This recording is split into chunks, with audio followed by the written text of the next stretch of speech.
Hi viewers, welcome back to my channel Sunday রেসিপিতে আজকে একটা রুটির সবজি শেয়ার করছি। চিকেন ভুজিয়া আর রুটি। দেখো আমি কিভাবে বানাচ্ছি। এটা খেতে কিন্তু ভীষণই ভালো। এটা রুটির সঙ্গেও খাওয়া যেতে পারে, পরোটার সঙ্গেও খাওয়া যেতে পারে। আদা, রসুন, পেঁয়াজ, কাঁচা লঙ্কা আমি কুচি করে নিয়েছি।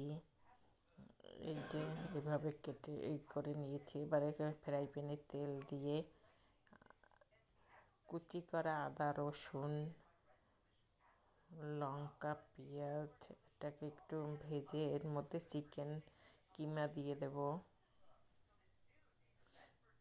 এটা দিয়ে একটুখানি নেড়ে চেড়ে নিতে হবে। আমি খুব বেশি মশলা ব্যবহার করব না, কম মশলায় বানাবো।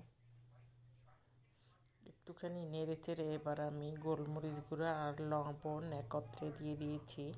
এটা কিন্তু খেতে ভীষণই ভালো। পরোটা হোক কিংবা রুটি, যার সঙ্গেই খাও না কেন এটা খেতে ভীষণই ভালো হয়।